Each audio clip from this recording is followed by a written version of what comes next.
по-важно, какво трябва да направи един човек, кое е млад човек? Първо да се впуска във връзки, които не са подходящи, за да натрупа опит, да види кое е по-правилното, да се качи на другия клон, на другия клон, или просто да си би паса и да си чака правилния човек. Кое според вас е по-важно?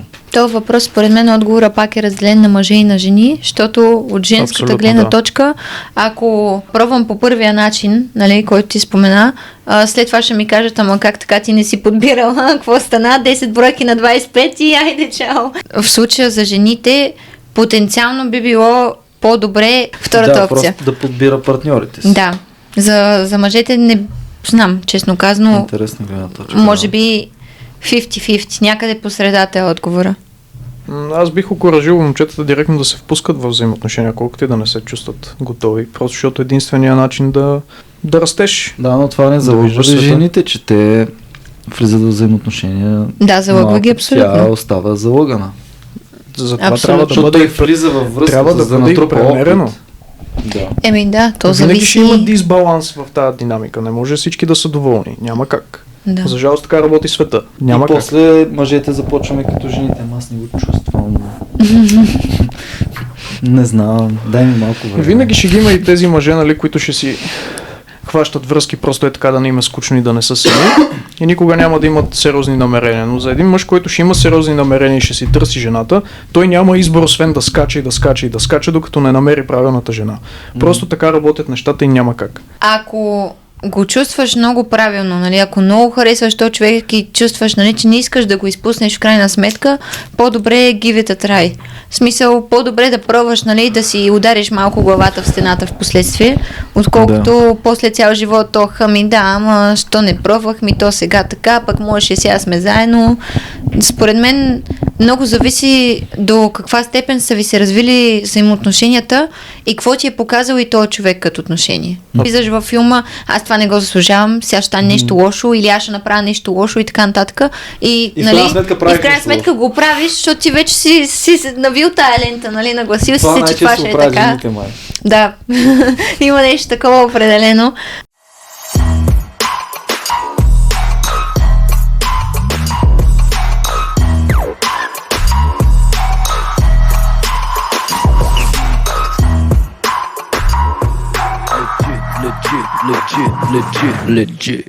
Здравейте, приятели, вие гледате Legit подкаст. Legit подкаст. Днешния епизод ние сме в бяло. Това е добро начало. Значи ни се така. Имаме нов гост. Тя се казва Тя се казва Димана, на 23 години, има обсесивно-компулсивно разстройство, това го забелязах преди малко. Имаше в минало време. Би ли се допредставила? Здравейте, аз съм Димана, на 23 години съм, студентка съм, както също така и работя и пътувам напред-назад, общо взето с това се занимавам и съответно преборих обсесивно-компулсивното разстройство, както и някои други травми от миналото. Така, тя ни е написала няколко темички и ние сме написали някакви други темички и се прехвърляме фактически тази папка и ще говорим по тия темички. Първият въпрос е: как влияят социалните мрежи върху формирането на идентичност и лично мнение? Вторият въпрос е: отношения мъже и жени, защо се отдалечаваме един от други? Защо много хора избират да останат сами цял живот? И третият: последици от феноменът инфлуенсъри. Кое ви е най-интересно? Аз избирам второ. Почваме от второто тогава. Почваме от второто. Повтарям въпрос. Отношения мъже и жени, защо се отдалечаваме едни от други и защо много хора избират да останат сами цял живот? Какво мислите вие? Ти какво мислиш по този въпрос, Димана? Така, значи по принцип аз съм забелязала, че се случва един феномен в нашето общество. Предполагам, че вие ще се съгласите. Къде на шега, къде не толкова да речем, че се ставя така една нагласа у хората да са настроени по-скоро негативно към срещуположния пол. Като, например, това най-често нали, така се проявява или се забелязва, като видиш, примерно, как група от момичета казват: ох, те всичките мъже са такива, онакива и така нататък, и почват да ги наливат. Или мъжете казват: всички жени са лесни, тъпи и така нататък.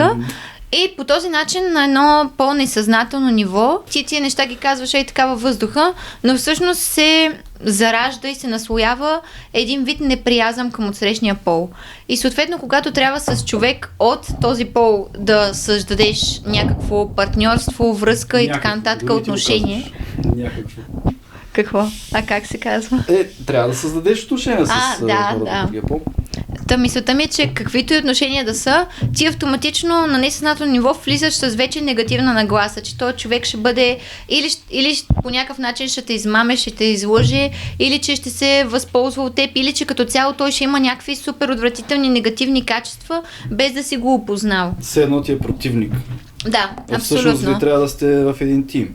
Точно така. Всъщност, реално основата на взаимоотношенията се гради точно на компромиси, на партньорство, на това да осъзнаеш, че другия човек да има някакви негативни черти, обаче той най-вероятно не ги проявява с цел от теб да те унижи или да те съсипе и така нататък, а са просто някаква естествена част от неговия характер, която се е сформирала с времето.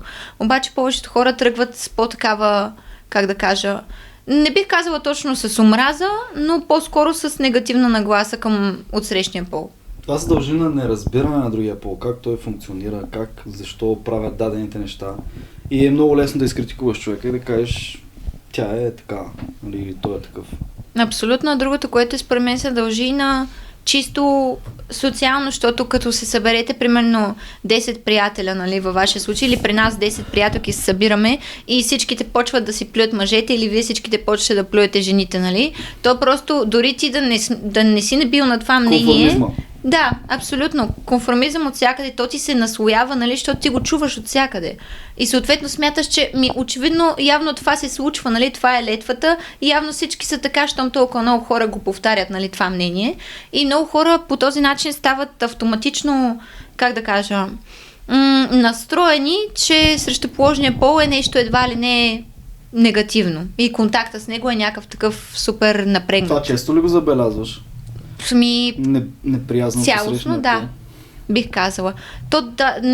Той не е неприязъм от гледна точка на агресия, по-скоро е неприязъм от гледна точка на... Да. Неразбиране, няма дълбоко разбиране да вникнат в психологията на отсрещния пол.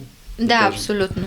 Бих казал, че повечето мъже или повечето жени, които са не много опитни в живота си, го правят това нещо. По-скоро хората, които са по-опитни или са по-умни като цяло, не ни разделят по такъв начин. Освен опитност, може би до някъде и хора, които не са толкова наред със себе си, смисъл не са размишлявали толкова и върху самия себе си да осъзнаят и че те имат някакви негативни черти и защо ги проявяват, или да осъзнаят, чакай това мнение, аз защо си го зародих, от какво, съм решил, че това е така. Не, те просто казвате ми, да, жените седи какви си, мъжете седи какви си и така. Колко е важно как е облечено едно момиче за вас, примерно на първа среща? 10. 10 какво? Аз питам колко е важно. 10. Много важно, Демек. Важно е, да. Защо? Какво изразяват като цяло? Имате ли примерно дрехи, които в момента, в който ги видите, сте такива като ред флаг? Това няма да се случи. Да. Примерно? Мен ме е интересно, аз за това цветни шалове от баба и... Да, знам. На баба и сакото. Ако излезнала по прашки навънка си на баба и сакото. Си е ред флаг, примерно. За някои хора му да е грин флаг, не се знае. Да. При мен обаче, като визуално нямат нищо общо, но характер имат общи черти. Добре, ще ти поставя въпроса така. Дупа или цици? Дупа. Да. Голям въпрос. Като го съпоставиш, така мога да кажа. Не се дава на здраве с вода. Дава се в България. Ние сме леджите, тук може. Добре, окей. Приема се. Колко е минимума за тебе да дейтваш някоя? Като време ли? Като време. Минимума коса? Не. Това също е друг въпрос. Аз не харесвам жиска си. Това е просто... Минимума? Бих казал няколко месеца със сигурност. Само допълня тук една история. Бях в чужбина и споделям на колежка там колко много не харесвам жени с къси коси. На другия ден тя да е с къса коса, просто защото така е планирала преди една седмица. Тя ме мразеше много. Нормално. Тя ме мразеше много. Понякога не трябва да си толкова честен. Не е хубаво да си честен, просто другите хора не са добре нагласени към честността като цяло. Честността е филтър, който не се обижда от честността, значи е до някаква степен адекватен. Да. Това до някаква степен. Винаги е позитивен признак, ако му кажеш някаква истина на един човек и той не се обиди. Да. В днешно време наистина си е много добър филтър. Друг позитивен признак е като цяло, ако хората имат малко повече така самоирония, т.е. дори да им кажеш някаква негативна страна за тях самите, те да могат по-скоро да го обърнат в шега, по някакъв начин да не се приемат толкова сериозно, отколкото обратно да го кажат, ти сега ме обиждаш и така и така. Но това знаеш кога се случва, когато човек е достатъчно анализирал и е осъзнал този негов негатив. Да. И е наясно и го е приел или работи по него. Чак тогава той някъде да се обиди от това нещо. Или пък вече го е превъзмогнал и е минал през това и вече изградил самоувереност. Ако е въпрос за нещо, което е свързано с характера. Защото реално ако е нещо, което е свързано с външния вид и не може да се промени, ти можеш само да го приемеш или потенциално, вече е много по-трудно да го промениш. Да, ако си го приел, пак няма да ти е обидно. Прямо аз имам големи ноздри, какво трябва да направя. Всички ме базика с това. Но съм като камба и така. Да. Пък на калата са му криви ушите и направо ужас. Абсолютно. Затова и очилата ми са криви. Тъжно. Поне нямаме обсесивно. Компулсивно. Да, прочети го, няма проблем. Аз също го нямам вече толкова, благодаря. В смисъл, поизчистила съм го, поправила съм. Стол го изчисти 55 пъти. Ами какво да направя? Те пак падат прашинки. Но какви прашинки падат? В София сме, неизбежно е да е мръсно. По принцип да. Съгласна съм. Но да продължа за въпроса, който ми зададе. Минимум 6 месеца трябва да излизам с едно момиче, за да я опозная. Ти си много сериозен. От една гледна точка, заради заетото ми ежедневие, друга гледна точка е, че аз обичам да опознавам хората. С какво ти е заето ежедневието? С работа, с това наше нещо. Ти тук идваш един път седмицата. Каква работа? Худат. Шегувам се работа. Аз имам въпрос към вас, като мъже по принцип. Ако, примерно, защото, много често така се ползва извинението нямам време. Да. Ако наистина харесате едно момиче, ще можете ли да намерите все пак някакво време някога, или има моменти, в които просто такова ежедневието, че това въобще не може да ви мине през главата? Тоест, въпрос ли е на приоритети или такъв тип оправдание може да се вземе като реална причина? Може да бъде зачетено? Абсолютно винаги е въпрос на приоритети. Mm-hmm. Абсолютно винаги. Аз не мога да кажа, че има такива приемливи извинения, освен някакъв малък процент, случай има много малък процент.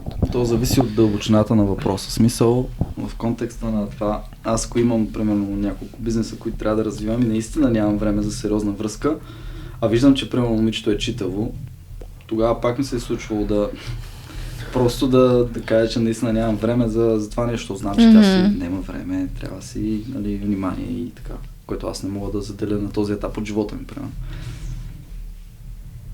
Но ако много я харесваш, пак сигурно след би това направил компромис. Съжалявал ли си, че един вид, че ако имаше малко повече време или че ако беше се появила в друг етап на живота ти, че можеше да се получат нещата? В случай не съм съжалявал, защото съм се занимавал с нещо, което е важно и да, в тази конкретна ситуация.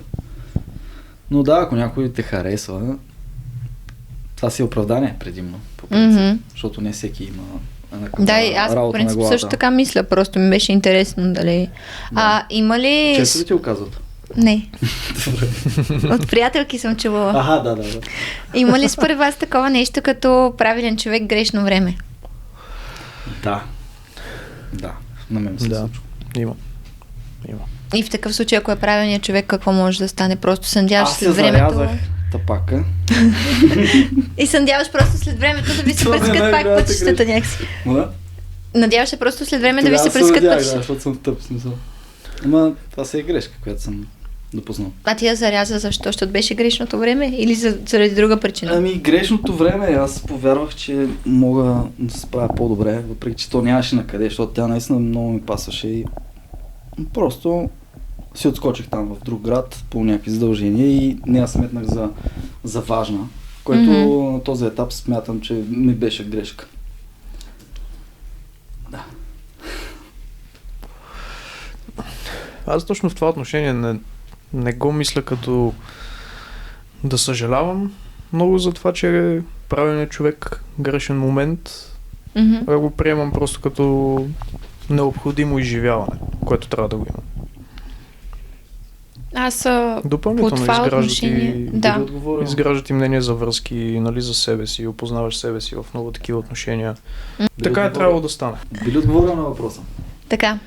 Според мен, понеже аз преди вярвах, че има такова нещо, т.е. вярвах, нали, че един вид, като се появи точния човек, дори в момента да не ви се получат нещата, нали, някога съдбата пак ще ви събере един вид, някога, нали, животите пак ще ви се пресекат. Обаче в последствие се убедих, че всъщност, според мен, няма такова нещо като правилен човек, грешно време. Според мен, ако е правилният човек, времето или обстоятелствата около всичко това се нагаждат, или вие си го нагаждате. Но това е по-скоро един вид, някакъв вид утеха, нали, която хората си дават, да може да не съжаляват по минали преживявания или по това, че не им се е получило както са очаквали с даден човек. Да, ако погледнем малко по-психологически, по-далече във времето, тогава бихме казали това. То не е правилният човек за това. Да. Понякога пък го усещаш, че наистина това е бил правилният човек. Но аз наистина не съм бил готов за нея в този етап от живота ми, със сигурност. Щом не си бил готов, значи не е бил точният човек. Да, но е точният човек относно доста неща. Ами не точно, защото тя вече може да е различен човек. В смисъл ти не знаеш. Тогава сигурно, да, тогава да. Различен човек, да. Значи не е правилният, защото най-малкото тя се е променила след това нещо и ти също си се променил. Добре, не е правилно. Окей, оставам малко да страдам. Добре, аз се опитвам да те утеша. Добре, страдай си, няма проблем. Ще си аз бях го пак. Чакайте, че ще потруша микрофона тук. Ти искаш да си го живееш, няма проблем. Изживявай си го. На мен, чакайте, сега ще ви разкажа. Първото момче, с което съм имала някога отношения, нали, в живота си, беше всъщност италянец. И ние се запознахме на един Еразъм проект в Португалия. И съответно може да си представите, нали, как смисъл, аз наистина супер много го харесвах, нали, той мен, обаче в крайна сметка, като приключи проекта, аз трябва да се върна в България, той трябва да се върне в Италия и така нататък.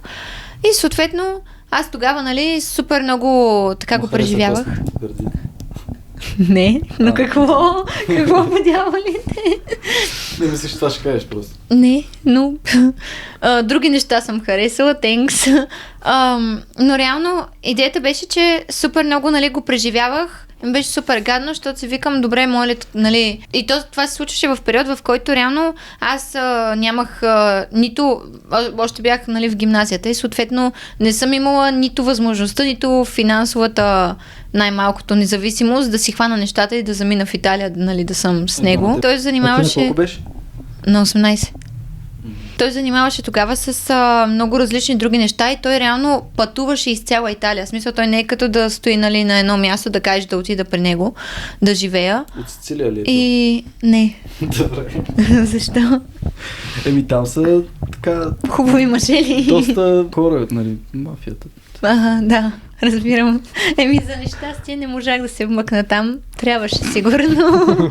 Щеше да ми се развие по много по-добър начин живота, ама.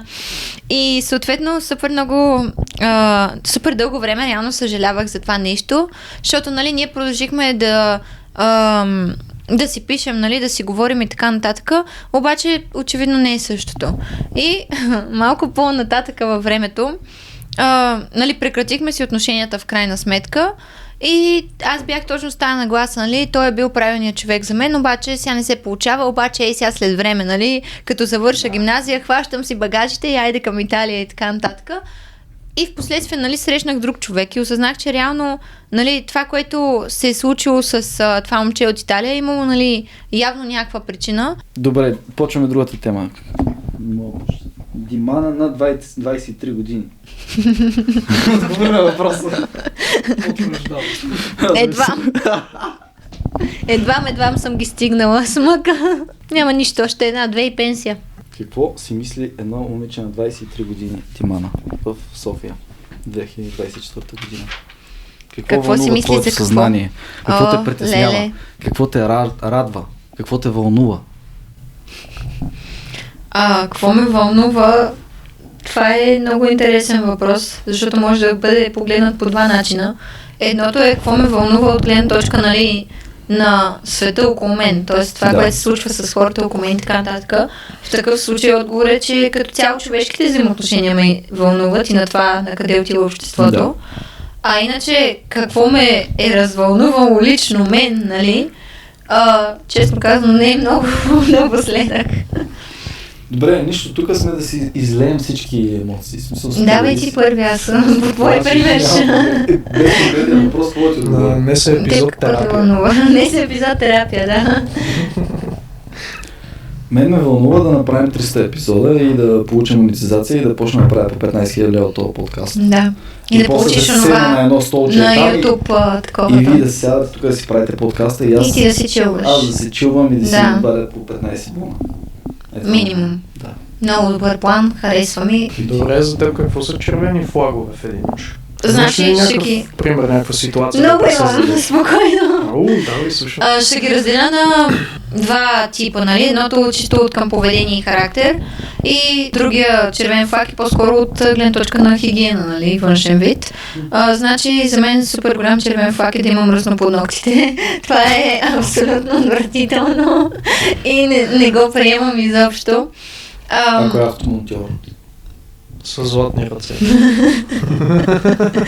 Тогава ще си помисля. Как ми отговори изобщо? Ще си помисля. Family friendly отговор, ще си помисля. Не, аз помисля. Си автомонтьор. Ако е супер разбирач, може, но иначе. Така, хигиената е и да няма мръсно под ногтите. Да, примерно за мен това е red flag. Иначе, като поведение и като характер, red flag е примерно да видиш как се държи с хора, които са под него, така да кажем. Тоест не на същото социално ниво, или нали, дали финансово, дали чисто, нали, някакви такива неща, примерно. Също така да видиш как говори за хора, които, нали, наблюдавайки някакви случайни хора, нали, които върват, да видиш какви коментари прави за тях. Това е много показателно, нали? Случвало ми се така, нали, да изляза с момче и съответно говорим си, разхождаме се някъде и минават някакви хора и се почва. Да, беше бати грозната. Не знам си какво ще с някакви такива. И малко е тъпо да обсъждаш по такъв начин, нали, хората, защото аз го осъзнавам, че както ги обсъжда тях, като нищо ще ме обсъди и мен после, като се прибере, нали, или като излезе. Така че по този начин много бързо можеш да си направиш сметка с кой човек ще се получи и с кой не. А къде е границата между саркастичния хумор, самоиронизиращия хумор и това, което ти казваш? Тоест при него къде е границата? Или... Не при него, Като цяло. То е ясно, че е с една различна клетка. По принцип, като цяло. Едно е, като направиш, примерно, като направиш някакъв такъв коментар, се усеща, когато е злонамерен и когато... Да, не само като идва от комплекси, усеща, когато го правиш с цел да обидиш другия човек, да му стане гадно, нали?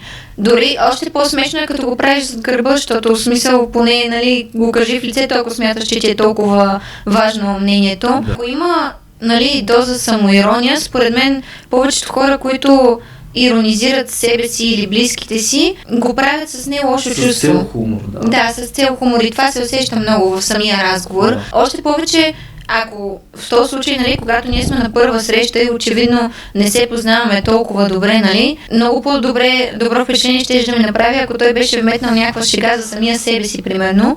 Айде, за мен по-трудно, защото не се познаваме толкова добре, но да речем за самия себе си, отколкото ако направи гаден коментар за друг мъж или друга жена, които са около нас. Да.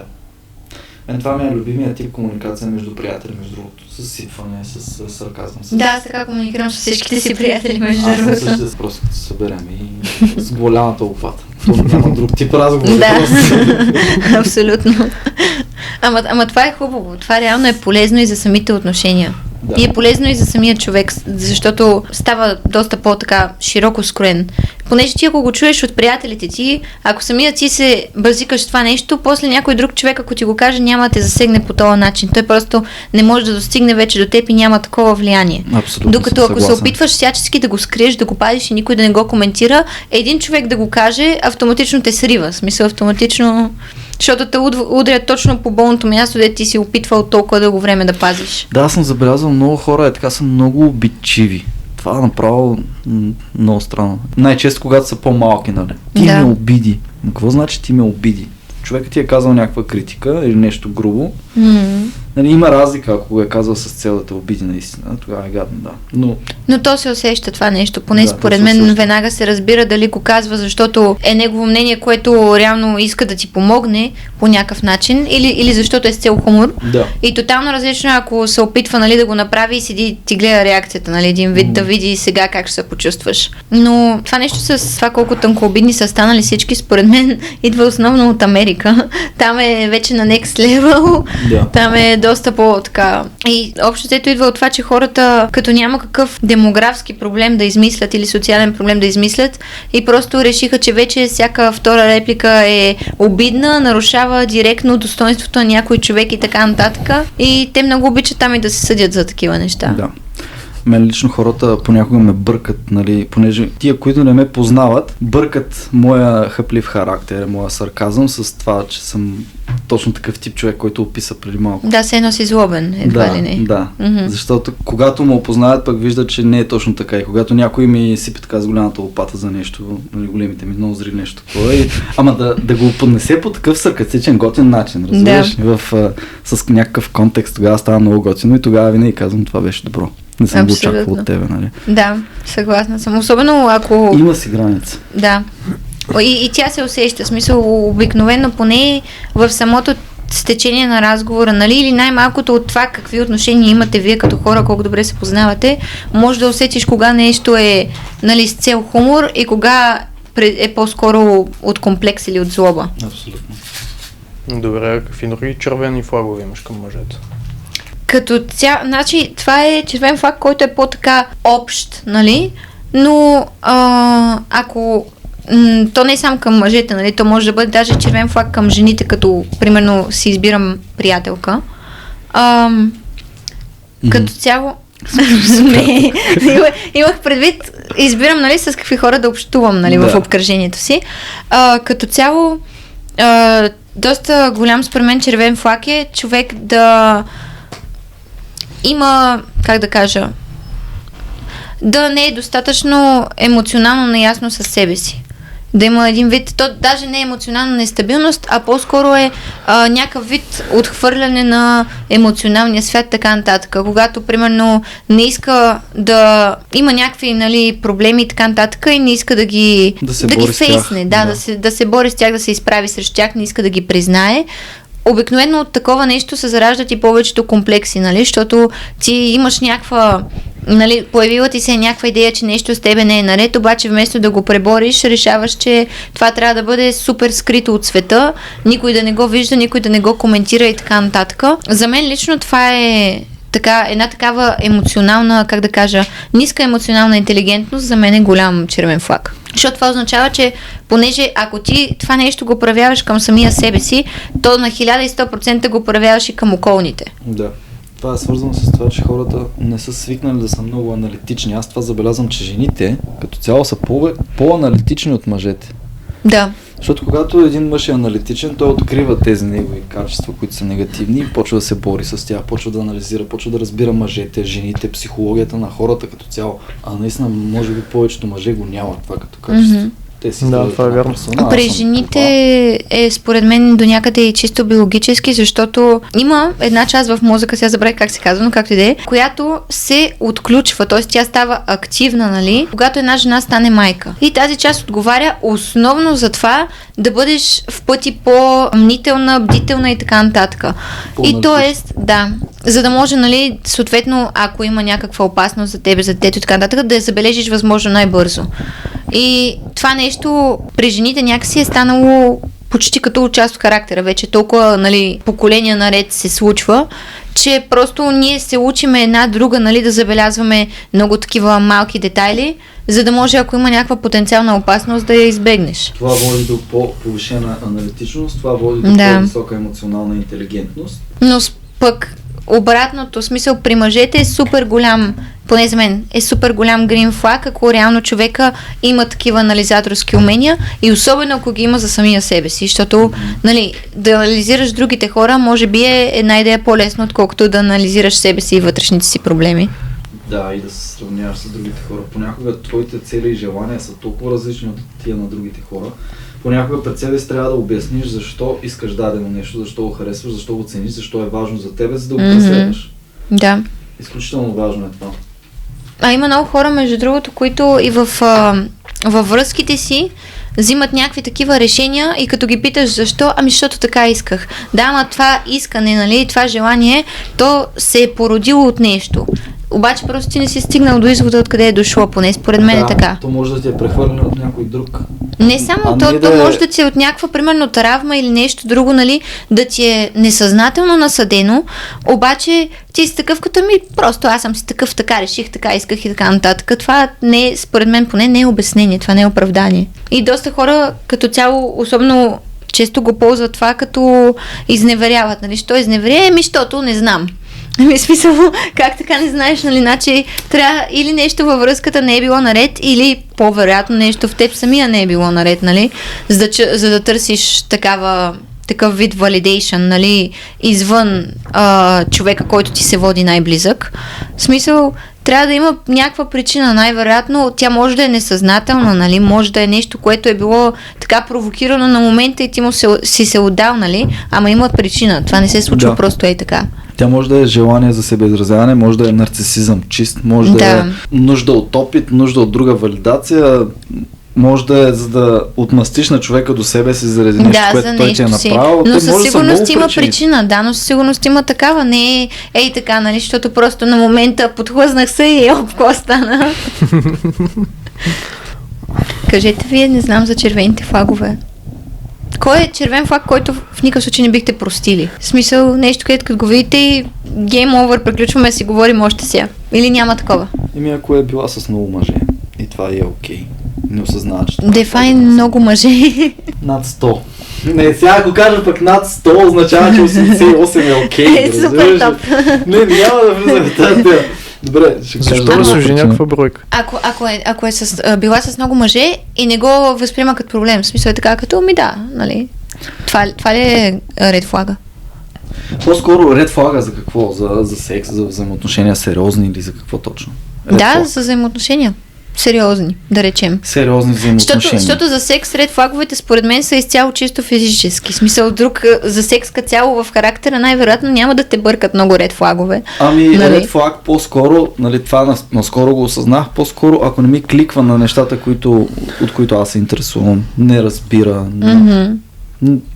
много са и далечни, примерно, не на същото мнение или я вълнуват напълно различни неща. Да.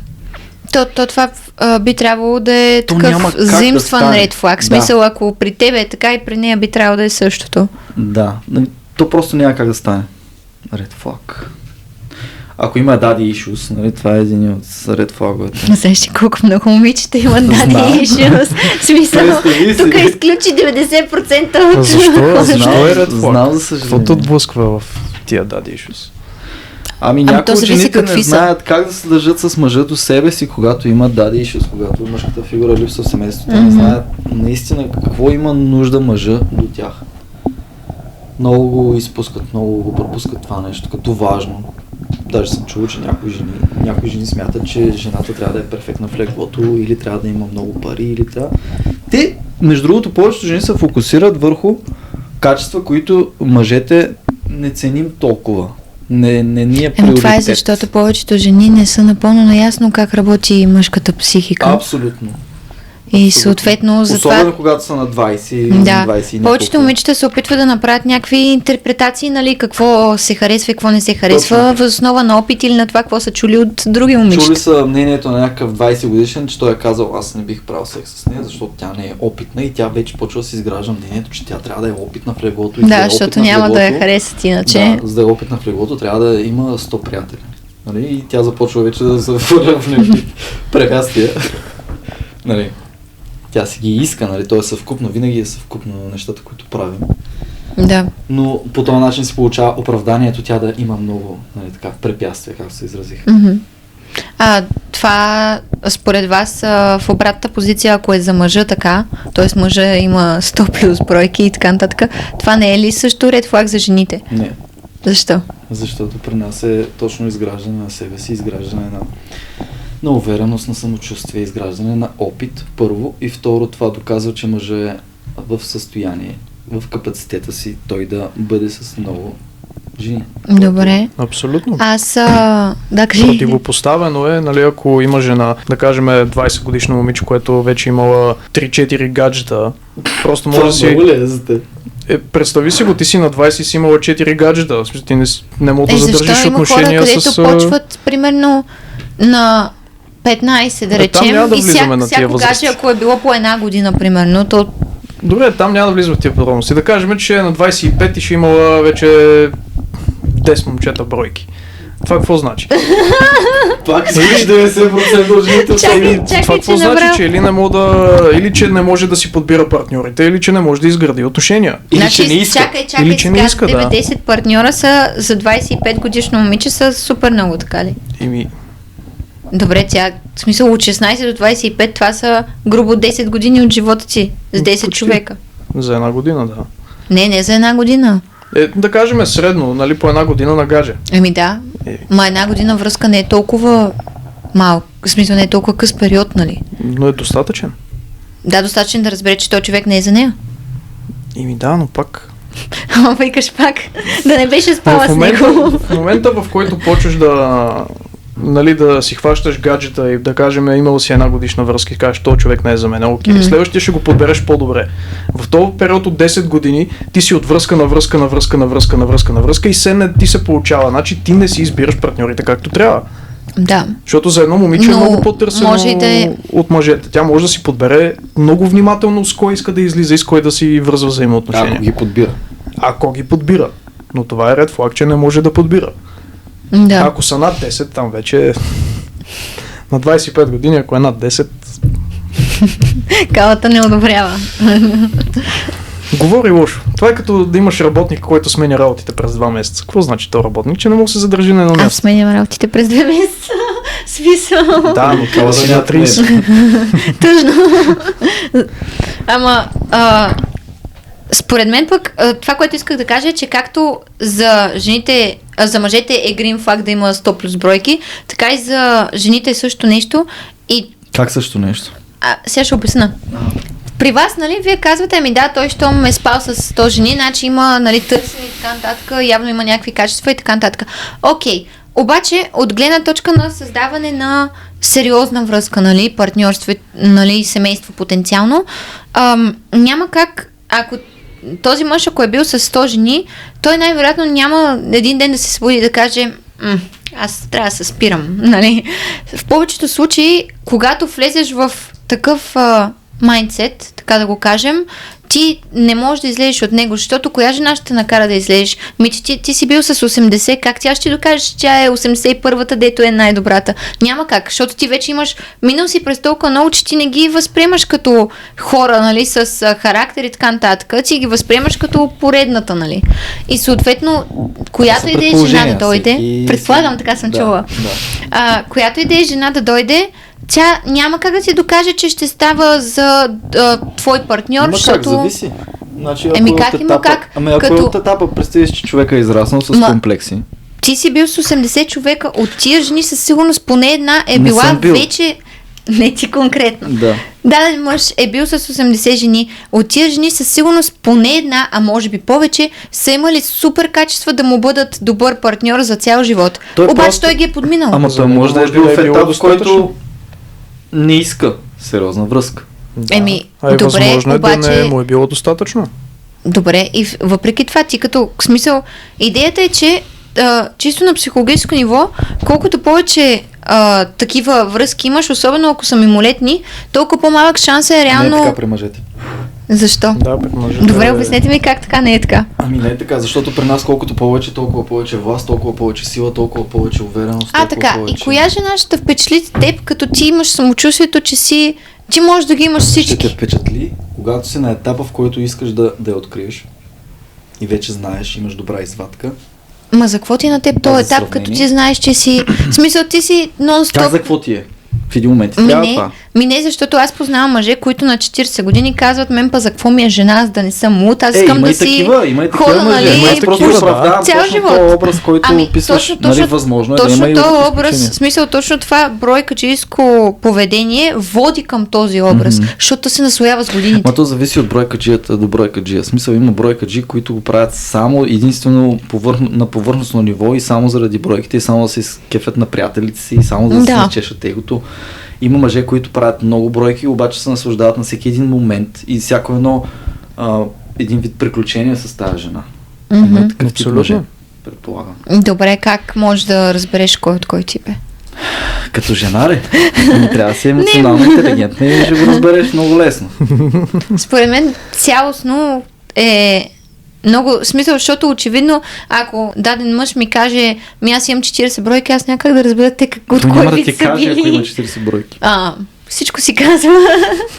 Той зависи в контекст, ако му го изкараш, нали, с 300 зора е различно. Зависи. Ако отиде на среща и ти каже, аз имам 100 бройки. Пак е различно. Има такива. Ето ти моята порта. С имена, с снимки, с телефон. Ако искам да им пиша, да ги питам. Но да, винаги, дори на по-напреднала възраст най-често се случва този повратния момент, който един мъж бройкаджия се спира и си казва, аз искам да направя семейство. Или среща специалната жена, която го кара да се чувства по по-специален начин. Има просто повече емоция към жената и накрая се спира. Имам такива приятели и става съм свидетел на това нещо. По тая тема има една нова теория, такава психологическа. Казва се The Taxi Cab Theory. Може би сте чували в TikTok, не знам ако ви излизала. Не, добре. Окей, обяснявам я. Значи, тази теория, нали, е създадена с цел да обясни на жените защо, нали, точно този феномен, как един ден мъжът се събужда, нали, решава така, че иска семейство, да обясни как точно работи това нещо. И всъщност основата на теорията е, когато, примерно, вие, да речем, разхождате се по улицата и съответно... И се спъваме в някаква красава. Пожелавам ти го, ама...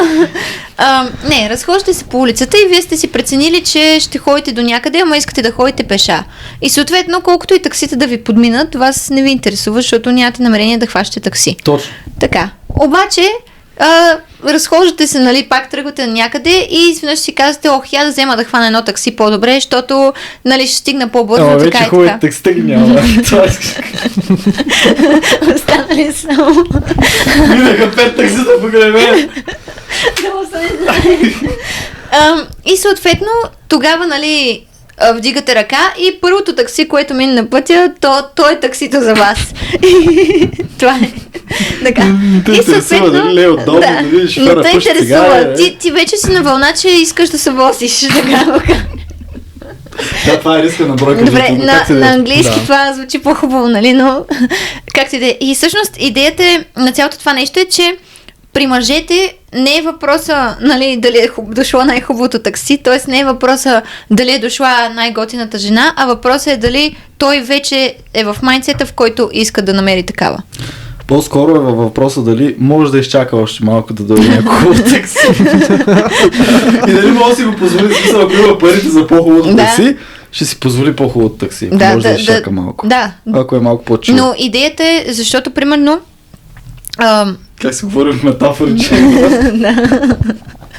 Аз сравнявайки жените с таксита. Мога да направя такава е теорията. Иначе, защото примерно от, нали, мои близки хора, това, което съм забелязвала като феномен, значи хора са в някакви супер дълги 5-6 годишни връзки, нали, вече на такъв чак по-късен етап достигат, обаче няма никакво смисъл, те си стоят като гаджета, нито живеят заедно, те се возят в таксито и си чакат друго таксито и така. И нали, не си чакат уж друго такси, ама както и да е. Ако мине по-хубаво. Да, ако мине по-хубаво. Ама спри тук, ама чакай нещо. Но да, идеята е, че те стоят заедно супер дълго време, нали, правят някакви планове за бъдещето и така нататък, но в крайна сметка, нали, не стигат до този етап и след това, нали, когато тази връзка приключва, нали, намират друг човек и буквално за една година правят абсолютно всички тези други планове, които са имали с предходния. Един вид, това, което за 6 години не се е случило с даден човек, се случва за една с с правилното такси. Да, защото вече като се возил в някакво гадно такси, вече знаеш какво точно искаш новото такси. Да. Седалки да бъдат. Не, то не е задължително предишното да е Това било много гадно. често се случва, да. Не само, но и Не е също. задължително да е било гадно, нали? Ти сигурно си бил влюбен, нали? Сигурно си енджойвал връзката и така нататък, но просто нали, не си бил готов на този етап, не си стигнал до този момент и реално като го стигнеш, когато и да е това, нали, вече оттам нататък автоматично всичко се случва много по-бързо. Вече не ти трябва 6 години да стигнеш до Това там. много често се случва. Ма дали се случва по-често при жените или по-често при мъжете? Тази Според мен аналогия при мъжете. бих я приложил на това как бройкаджиите действат, защото после времето, нали, казваш, случва Да. се по-бързо и по-бързо и по-бързо, Да. защото това работи като цетка. За един мъж, нали, с жена, с жена, с жена, с жена, с жена. Абсолютно. И работи като филтър и така си намираш това, което искаш и накрая, когато си намериш перфектната жена, А която ти ти пада без в виденията, филтрираща система няма как да знаеш какво искаш, така ли? абсолютно, ма трябва да пробваш и да видиш. Там Да, идват трябва да се бройкаджиите. повозиш. Трябва да се Да, трябва да повозиш се на повозиш в таксита. таксито, за да знаеш дали Да. ти харесва или не. Защото И ако си накрая тръгнал намираш пеша, и се да. кротваш. И това е. Да. Защото ако си тръгнал пеша, наистина ще искаш такси, ама каквото и да е. Но После разбираш, нали, че... беше тежко. Не е добра метафора всъщност, защото нали, малко лукс от едното такси в другото не е толкова важно и звучи малко То повърхностно като идеята, метафора. тя е много повърхностна, но основната идея на метафората е, че нали, един вид не е въпроса кое е най-луксозното такси, въпросът е кога си вдигнал ръка и кое е било първото, което е минало. Тоест, нали, един вид, че мъжете избират партньорката не защото тя е нали, от всички, с които са били, тя е най-топа, а просто защото сега са на етап, в който вече иска сериозна партньорка. И първата, която се е появила в живота им в този етап, нали, тя Това е става малко избрана. черногледо, да, честно казвам. Да се върнем на темата. Това е малко черногледо. Черногледо е, обаче е факт. Хората го правят, да. Хората Жалост, го хората правят, го правят, да. Аз точно това дадох тази аналогия, нали, няма да споменавам за кой човек става въпрос, защото ми е близък, но беше точно такъв случай. В смисъл 6 години, нали, с момиче, което му, как да кажа, в смисъл отговаря му на абсолютно всички стандарти, изисквания, супер сериозна връзка, планове за бъдещето и така нататък, ама само планове до там. Да. И разделят се, нали, след една година с новата приятелка вече до всичко. В смисъл живеят заедно, дете и така нататък, други планове. И идеята е, нали, не че предната е била някаква отвратителна, гадна и така нататък, че просто ти не си бил готов. Кое според вас е по-важно? Какво трябва да направи един човек, кое е млад човек? Първо да се впуска във връзки, които не са подходящи, за да натрупа опит, да види кое е по-правилното, да се качи на другия клон, на другия клон, на другия клон. Или просто да си би паса и да си чака правилния човек. Кое според вас е по-важно? Кое според вас е по-правилно? Този въпрос, според мен, отговора пак е разделен на мъже и на жени, защото от женската Абсолютно, гледна да. точка, ако пробвам по първия начин, нали, който ти спомена, след това ще ми кажат, ама как така ти не си подбирал, какво стана, 10 бройки на 25 и айде чао. И според мен в случая за жените потенциално би било по-добре първото нещо, второто нещо, чакай така, втората опция. Просто да подбира партньорите си. Да, за мъжете не знам, честно казано, Интересна гледна точка. може би 50-50, някъде по средата е отговора. Аз бих окуражил момчетата директно да се впускат в взаимоотношения, колкото и да не се чувстват готови. Просто защото единствения начин да растеш. Да, но това не Да залъгва виждаш ли света. жените, че те влизат в взаимоотношения. Да, залъгва ги малко абсолютно. Тя остава залъгана. Затова Абсолютно. трябва да Защото бъде той влиза във връзката, трябва да за да бъде натрупа премерено. опит. Да. Еми да, то Винаги зависи. ще има дисбаланс в тази динамика. Не може всички да са доволни. Няма как. Да. За жалост така работи света. Няма И как. после мъжете започваме като жените. Ама аз не го чувствам. Не знам. Дай ми малко време. Винаги ще ги има и тези мъже, нали, които ще си хващат връзки, просто е така да не им е скучно и да не са сами. И никога няма да имат сериозни намерения. Но за един мъж, който ще има сериозни намерения и ще си търси жената, той няма избор освен да скача и да скача и да скача, докато не намери правилната жена. Просто така работят нещата и няма как. Има го този черноглед фактор, който не може да бъде отписан и той присъства в абсолютно всички варианти, които ще обсъдиме.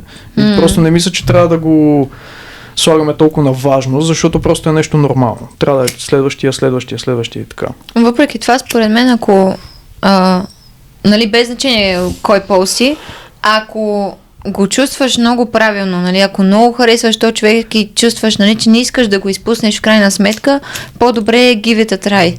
В смисъл, по-добре да пробваш, нали, да си удариш малко главата в стената в последствие, отколкото после цял живот, ама що не пробвах, то сега така, пък можеше сега сме заедно. Според мен много зависи до каква степен са ви се развили взаимоотношенията и какво ти е показал и този човек като отношение. Абсолютно. Пък и в момента, в който завършиш отношения с човек, вие почвате да се развивате и да градите заедно. Да. Нали, тогава вече и нагласите ви почват да се променят. Да, вярно е, вече сме в общество, където ти си имаш ежедневие, тя си има ежедневие и може да се случи след години да се разминете. Или просто да се развиете, да развиете различни гледни точки, различни интереси и накрая да ви се разделят пътищата, но няма как да го знаеш това, ако не пробваш. Да. Макар че според мен това с разделянето на пътищата пак е малко под въпрос, защото примерно много двойки, това, което правят, защото факт е, че всички си имат ежедневие, нали, всеки човек иска да се развива, нали, както кариерно, така и, нали, в много планове. Но идеята е, че примерно има много двойки, които правят така наречения, примерно отделят си един ден в месеца, в който правиме нещо само двамата. И отделяш си просто време. Смисъл такъв, че това нещо, дори да ви се разминат, колкото и да ви се разминават, нали, по-скоро на ежедневна база животите, вие вече имате избор да го направите така, че все в някаква допирна точка да се срещате. Абсолютно да, но зависи от човека дали ще му е достатъчно. Да. Защото има различни хора. Да, всеки факт. трябва да прецени за себе си и пак трябва да е достатъчно аналитичен, за да си прецени и да го прави, нали, точно по този начин. Да, както казваш ти, да седне с половинката. Джордан Питърсън прави така с неговата жена. Да. Те, между другото, са Джордан Питърсън и неговата жена, като цяло са доста интересен пример, тъй като той самия го е споделял това нещо, че той е мъж с по-скоро чисто в самия си характер, с по-скоро женски, класическо, нали, определени за женски качества. Например, но той е по-емпатичен, той е по-съчувстващ и по-екстровертен, докато неговата жена е по-скоро там с по-такива на пръв поглед, нали, общо приети за мъжки качества, като например тя е по-логистична, предпочита да остава повече време със себе си и, нали, той беше споменал за това нещо, че той е много по-склонен да прави компромис и да прощава на хората грешките, докато тя не е такава. И тяхната динамика поради тази причина е доста интересна, защото те са мъж и жена, които един вид са разменили така това, което представляват като мъжки и женски характеристики, са се ги разменили или поначално са им били разменени, но въпреки това са много добри като тим, нали, като екип. Да, но защото са се разбрали. Те са си го изкомуникирали. Голям извод, да. Преценили са, че един за друг това им е окей. Да. И в крайна сметка си градят семейство така. Така трябва да бъде и за всеки друг. Да, факт. Го каза това нещо, замислих наистина. И между другото, той имаше една, извинявайте да прекъсвам, той има една супер интересна теория, в която аз, често казвам, съм по-склонна да вярвам, да я подкрепя, че на всеки 10 жени една има, която е с по-мъжки качества, в смисъл вродени или научени. Тоест на всеки 10 жени има една, която е с един вид по-мъжки характер, да речем, както и на всеки 10 мъже има един, който проявява едва ли не една идея по-женски качества. Са повече. Говориме статистически в света, нали? Да. И тези качества може да бъдат вродени, т.е. не е задължително този човек нарочно да го прави това нещо, а по-скоро, нали, ето примерно както с емпатията, но от 10 жени, примерно, може да има една, която да е изобщо да не е емпатична, макар че това е по-присъщо на мъжете, нали? По-присъщо на мъжете да са по-емпатични. Не, обратно. Да не са емпатични. Да не са емпатични. Но примерно от 10 жени една може да има, която на това ниво на емпатия да е същата като мъжете. Тоест тя да не резонира с останалите жени. Може да боли шнура. Или пък един мъж, който... Не е нормално мъжете да са емпатични също. По принцип щеше да е хубаво, ама не е нормално. Защото аз имам това качество и съм осъзнавал, че понякога наистина ми вреди. Понякога наистина не трябва да си емпатичен и трябва да си задник с някои хора. Да. Осъзнавал съм, че съм прекалено чувствителен, прекалено емпатичен за някои хора и това ми е навредяло на мен. Еми ти си един от 10. Според теорията. Но не, според мен е хубаво цялостно. Относно емпатията. Да. Относно емпатията е хубаво цялостно и от двата пола да има повече емпатия. И то не е само, в смисъл не е само едни към други, защото това е начинът малко по малко така да се превъзмогне този неприязъм, за който говорихме в началото. Нали, ако си Абсолютно. една идея по-емпатичен... Не трябва да си задник и да не ти Да. Аз наистина не съм възприемал Това е страшно като глупаво. женско качество. Нали? Ами защото По-присъщо е за основно жените, се но по асоциира принцип- с женския характер, нали? Ами, добре, повечето мъже, нали, са войни, отиват на война, грижат се за семейството си. Това не е ли емпатичност към семейството? Ами, Това е емпатия. зависи. Зависи. Говориме, да, обаче, ако, как да кажа, ако отивате на война и ти няма да си кажеш, оле, колко ли ще е гадно сега да го убия това срещу мене. В смисъл, това е Ти няма да си това е окажеш, защото това ще е пагубно това за е тебе. друг вид емпатия. Именно, това е друг вид емпатия, обаче жените сме такива. Жените ще сме като, аз не искам да я убивам, не мога да я убия, как ще я го причина? В смисъл, ние сме много по-склонни да поемем към действия заради това нещо. Разбирам, да, границата. Иначе цялостно, според мен е хубаво всички хора да са една идея по-емпатични, нали, както казах. И особено пък в хора, които са в, как да кажа, в неравностойно положение или с хора, които като цяло, нали, имат някакви проблеми, защото просто обществото реално се гради на тая емпатия, гради се на това да си помагаме едни на други. Цялостно. Нали, така Абсолютно, се е градяло, да, поне е преди. Да, понякога тази емпатия е грешна, между другото. Да, ако е too much и ако другите хора я използват, нали, за тяхна полза, т.е. се възползват от това твое качество, да, тогава трябва да има как да кажа, някакви граници. Баланс нали? трябва да Да, има. баланс. И да преценяш самите ситуации, кога си заслужава и кога не. Не трябва да си много задник, не трябва да си прекалено добър. Абсолютно. Колко бегло казвам. Да. Сега ще ми роди мозъка един въпрос. Добре. Чакаме. Чакаме Очакване. факса. Просто този факс е малко по-дълъг и по-бавен. Но ще е Получавам, много да. качествен. Downloading, да. Просто е голям файл. Да, разбирам. Сложен, екзистенциален въпрос. Да. Според вас, готино ли е, когато един мъж и една жена се запознават и след като се запознаят вече трета, четвърта, пета среща, нормално ли е жената да иска да влезе в света на мъжа максимално? Без да е ниди, без да е някакво, нали, прекалено отчаяно. Само ме дефинирай какво значи да влезе в неговия свят. Ами, Да ако го пита тя нон-стоп, какво правиш, нали така, или от каква гледна точка да влезе? от гледна точка да му помага с неговите цели, да е по-отдадена, да го съпортва, да го подкрепя. Зависи докъде са им стигнали отношенията. Да. И другото, което зависи дали мъжа може да го оцени това нещо. Защото реално, нали, то даже има много такива цитати напред-назад, нали, един вид да не даваш лайф и материал, нали, на човек, който не ти го е показал. Защото мисля, че като цяло жените сме малко по-склонни да бъдем такива. Ние сме по-склонни, нали, особено ако видим, че има някакъв, било то проект, нали, или нещо, за което вие се трудите много, ние сме супер склонни веднага да се впуснем, нали, да ставаме супер, нали, помощнички и така нататък. Това много зависи, защото ако е за неправилния човек, просто няма смисъл да си влагаш енергията в това нещо. Абсолютно. Но само по себе си като че мъжа жест. го оценява и го иска. И... Тогава да, защо да не е готино? Какъв му е минуса на това нещо? Не знам, защото някои жени се страхуват да не изглеждат много нуждаещи се, да не изглеждат много отчаяни. Ама то е различно, в смисъл едно е да си подкрепяш ще едно, пък да си нуждаеш ще друго, да си нуждаеш ще точно обратното. В смисъл, реално, едно е, нали, Да, те слагат фасадата, сега ще подкрепям, просто защото са нуждаещи се. Да, разбрах. В такъв случай това вече не е окей. Ако го правиш просто от гледна точка, нали, на това, нали, един вид да го направя, защото иначе той може да си тръгне, нали, или аз може вече да не съм от такъв голям приоритет, това това тогава... ми се е случвало.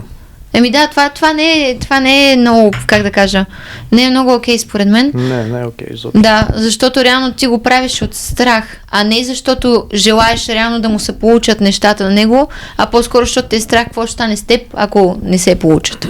А не трябва ли да има и доза страх пък в взаимоотношението? Примерно, когато един мъж е бройкаджия, но пък се търси перфектното момиче и ако я открие, не трябва ли той поне малко се страхува за нея да не я изгуби и обратното?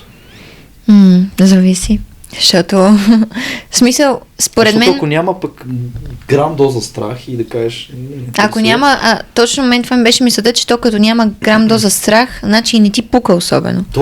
Точно. И точно мен преди малко това ми беше аналогията за това нещо с бройките, че реално ти като си минал през 80, няма да ти пука за 81-та. Да, най-вероятно. Това е това. Така че няма как да има и такъв страх.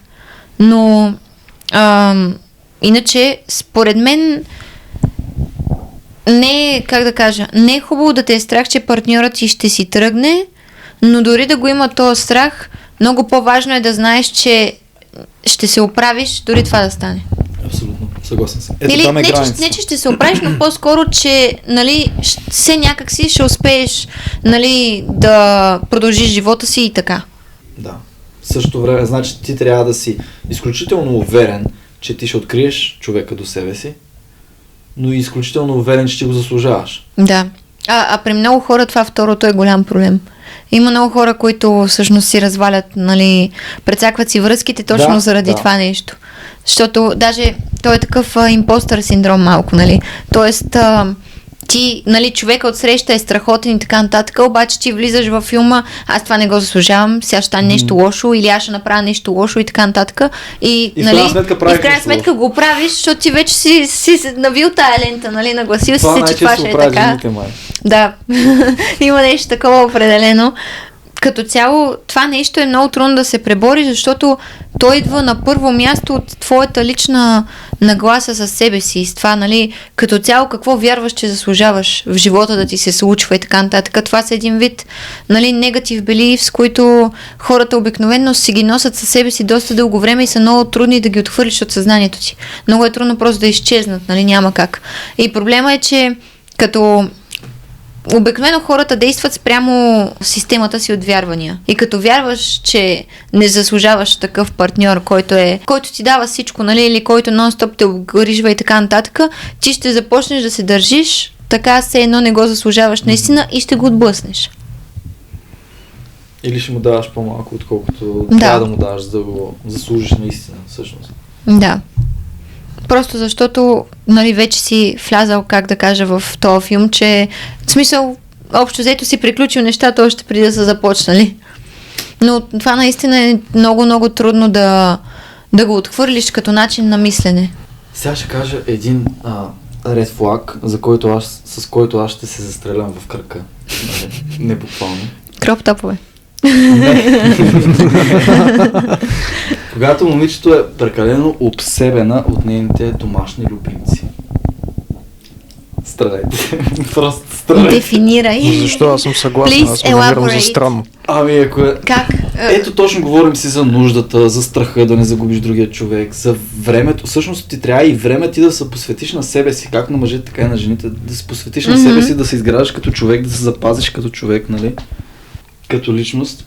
Смятам, че когато жените прекалено много дават внимание на домашните си любимци, те до някаква степен си запълват нуждата от мъж до тях, колкото и парадоксално и странно да ви звучи. Абсолютно. Има някаква основа, обаче мисля, че това не запълва нуждата от мъж, а нуждата от дете. Защото те са в абсолютно еднаква позиция. Това е същество, за което разчита изцяло на теб, за грижи и така нататък. Защото мъжа не е точно така. Малко по-различно е. Не е ли малко пагубно за жените, когато те си намерят заместител, то заместител е окей на 30%, а истинският мъж до тях и истинското дете до тях ще им даде примерно 100%. Не е ли някакъв заместител? Аз съм съгласен с всички жени. Зависи колко точно са обсест, на каква степен вече. С всички жени, че това същество ти дава любов, ти се грижиш за него, ти се учиш на това да се грижиш за него, ти отделяш време за него, то ти дава любов, ти му помагаш.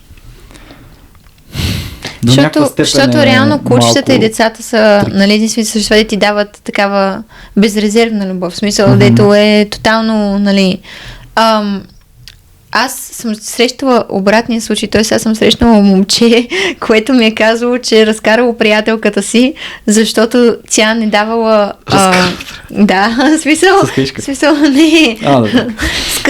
Скъсал е с нея, защото нещо там били тръгвали да си лягат и кучето се опитвало да се качи на леглото при тях, нали? И тя казала, нали, ама кучето с нас ли ще спи? И той казал, ти луда ли си, как няма да спи с нас? И се скарали за това нещо и в крайна сметка, нали, той брейкъпнал с нея заради това.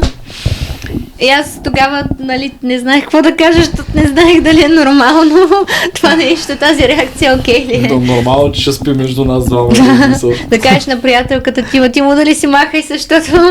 Но не знам смисъл. Явно си обича кучето, човек. Ама не, това е страхотно, нали, че си обича кучето така, обаче нормално ли е да си обичаш кучето повече от човек? Според мен не е нормално, наистина, не е хигиенично, наистина да живееш. Пак ще обидя 10% от жените. Доколко е хигиенично да имаш две кучета у вас и да има косми навсякъде? И зависи в каква... Зависи къде живееш. Да, според мен. В апартамент. Да. Значи имаме миризма. Дори да си вкъща не е много хигиенично. Тия кучета се извеждат всеки ден са навън. Ако отделна стая за него, мога да го разбера. Или двор. Имаме косми, имаме разхождане, имаме миризма. Не, това си е смисъл. Това са неща, които нормално. Са поправими, нали? Но... То си идва... Има си плюсове и минуси, нали, ако го погледнеш от тази гледна точка. Има в ежедневието си има 4 часа да спиш с 4 часа. Се занимава с кучета. Ами колко отнема според тебе да имаш две кучета? Малко. 1 час макс. Малко. Ветеринар. Косми. Разхождане. Това са проблеми, които лесно се решават. Като цяло. Поне от всичките ми приятели, които, нали, така са гледали кучета, плюс това и моите родители, нали, са гледали две кучета, като съм била по-малка. Това са неща, които лесно се... В смисъл, космите се събират лесно, храната се урежда буквално за 1 минута, просто му сипваш и то за кефи, нали, умира от кефи, почва да яде. Разхождаш го... да сипвам. Ми сипи си. Разхождаш го, примерно, половин час сутрин, половин час вечер и то може да се редувате различни хора, даже да го разхождате. Това не е такъв голям проблем. Според мен проблем е по-скоро, нали, ако спи при теб и така нататък. Да, абсолютно. Базовите грижи не мисля, че са някакъв такъв голям фактор, който трябва да поставяме, но 4 часа да отделя на кучето, това вече на мен ми е странно. За игра какво ще правиш с това 4 часа? То ще се измори, то не може да изкара. То ще го има много кучета, които са мънички и имат нужда от внимание. Примерно, познаваме един такъв човек, който има нужда от това да се грижи за кучетата си 5 часа. Няма нужда да се грижи за животното си 5 часа. Не знам, аз, примерно, дори да са... Нали, нездравословно за всяко живо същество. Дори кучето ти да е привързано към теб, има много хора, където така работят си от вкъщи, нали? И той идва, примерно, ляга ти в краката или ляга до теб и така нататък, ама това какво пречи на цялата история? Ти пак можеш да си вършиш други неща. Аз не виждам как ще се занимаваш, нали, 4 часа чак, освен ако не ги водиш на някакви походи там, кучетата ти са планинари. В такива дългосрочни взаимоотношения настъпва етапа, в когато само присъствието е достатъчно внимание. Не е нужно да си играеш някакво куче 5 часа. Явно за мен само е някакъв ред флаг това нещо. И за мен е ред флаг. Не, то е ред флаг, ако са ултра мега обсест. Аз съм съгласна, в смисъл, ако са на някакво ниво, където, нали. Ама той има и жени, които примерно тая Фергена, там по-предния Ерген. Валерия. Да. Казва, че, нали, ако мъжа не искал, ако бил против тя да спи с кучетата и те всички заедно спи с кучетата, не е окей за нея. За мен това беше малкото мъче изказване. Това за мен беше много мъче. Но тя като цяло, тя конкретно на темата с животните, нали, с спасяването на животни, на нея това е ултра мега болно място, така че според мен малко реакцията й беше такава... Тя се уместна спрямо нея си хиперболизирана беше. Да, спрямо нея. И то пак не е на 100% уместно, защото реално най-малкото тя самата пътува нон-стоп там покрай моделстването и тия неща, доколкото знам, тя има много ангажименти в Япония, мисля. Нали, ако не се бъркам, но мисълта ми е, че тя самата като пътува нон-стоп, очевидно то за самото куче няма да е приятно ти да го мъкнеш по самолети през 3 дена, защото най-малкото за животните това много ги напряга. Нали, дори да му взимаш билети и там всичко, въпреки това. А тя пътува ли с кучето, знае ли го това? Мисля, че не. Той смисълта ми е, че... с кучето. Според мен, да, той смисълта ми е, че даже... Мисълта ми е, че балансира вниманието. даже тя със сигурност има някакви моменти, в които не е с кучето. Със сигурност. Надяваме се. Надяваме се за нея, да. Но, примерно, някакви такива неща вече да се къпеш с него, да спиш с него, според мен са skipable. Тоест, без проблем може да не се направят и кучето пак ще те обича. Всичко ще е наред. Да, но ако човек поставя, нали, като критерии, да кажем, с партньор до него, който ако не толерира тези неща е red flag, това вече е наистина too much. Да. Прекалено точно. много. Смисъл, Както тя ако го казва, казва. да, мъжа ми трябва да е окей. Да, примерно ако ситуацията, нали, ако мъжа не иска да спи с кучето на леглото, да се маха. Или Да. обратното, както е историята, където Да. разказва. Това е доста too much. И аз мисля, че е малко тумъч, ама И аз така смятам. да. Ами това според мен е подкаста. Ще изрежем някакви неща, но стана според мен много добре. Началото може да поизрежем. Да, Супер, колко защото време, малко бяхме такова. колко време Да. снимаме? Но в един момент, само секунда, в един момент, когато започнахме за Red Flags, тогава не се оправи разговора и си тръгна. Мгм. Ами час 25, ще се изреда 25. О, има доста, ще има много материал. Ими мога да кажем чао на хората и така. Вау. Благодарим, че гледате Legit подкаст, абонирайте се, цъкнете камбанката и се видим следващия път. Какво? Значи ли си гледала краищата? Приключваме с... Аз казах, че не съм гледала пълния епизод. Добре. Legit, legit, legit, legit.